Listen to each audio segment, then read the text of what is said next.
Hi. Before I start, I just wanted to apologize that I don't have an audience right now. The audience that was supposed to come and watch my speech went to Pahrump and ended up not informing me and coming back really late. But next time I will plan better and make a backup plan. But yeah, I'm so sorry. This is also gonna be my test dummy for today. All right. I want you to imagine that you're out having fun with a friend. You guys are talking, you guys are laughing, you guys are just having an overall good time. When all of a sudden your friend, they collapse. As time goes on, they're getting visibly worse and worse and you don't know what to do. Well, hopefully after today, you will have a rough idea of what to do in case a situation like this ever arises. Today, I'm going to demonstrate to you how to perform a cardiopulmonary recession, also known as CPR. Doing CPR only takes a few simple steps. You need to start compressions, clear the airway, and then breathe. I myself have gotten my CPR certification more than once and often refer to it and just brush up on it just in case anything happens. But yeah, doing CPR only takes a few steps and is good to know just in case and could potentially save a life. Now let's get on to the first step. Before you do anything, you want to make sure your area and surroundings are safe. Making sure that you're safe is making sure that the victim is safe. After you do that, you want to check for consciousness. This means rubbing their chest a little bit right here or tapping their shoulders. You want to yell, "Are you okay?" So, "Are you okay?" And obviously they're not responding. So if they don't respond, you want to move on to the next step and check if there's signs of life. This means you want to check for breathing. This shouldn't take more than 10 seconds because time is crucial here. So you want to check for their breathing, and there's no breathing.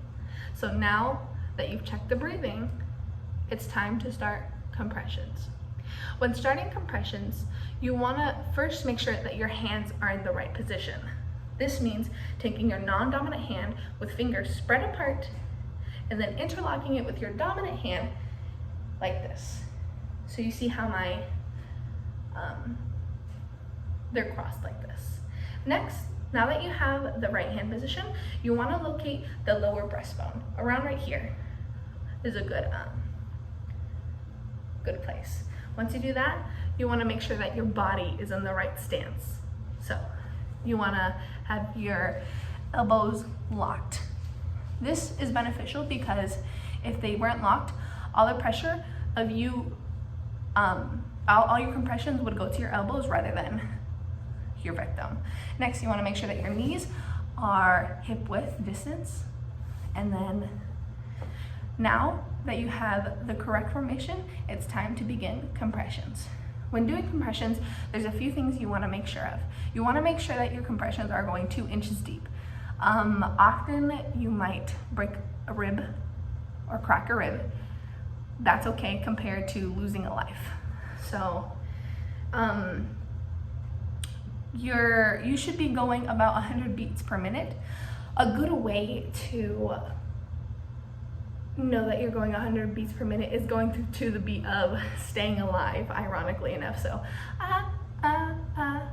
staying alive, staying alive. You want to do that and count out your compressions out loud all the way to 30. So 1, 2, 3, 4, 5, 6, 7, 8, all the way to 30. Now, once you reach 30, it's time to clear the airway. To clear the airway, you want to place your palm on the forehead and then your 2 fingers under the chin and then tip. This helps to clear the airway because instead of going like this, it's like this.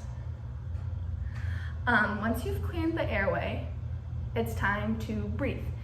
When you breathe, you want to, you can do it either through the nose or the mouth, but I'm going to demonstrate how to do it through the mouth because that's what I'm more familiar with. You want to pinch the nose and then keep the head elevated, the airway clear. And then give 2 breaths, like just 2. So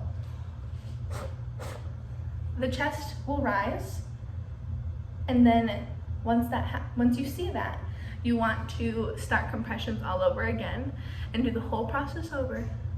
So you want to do 1, 2, 3, all over again, doing compressions, clearing the airway, and then breathing until help arrives or or more help comes where you can switch. Yes, but doing CPR is a important and simple task that could save a life.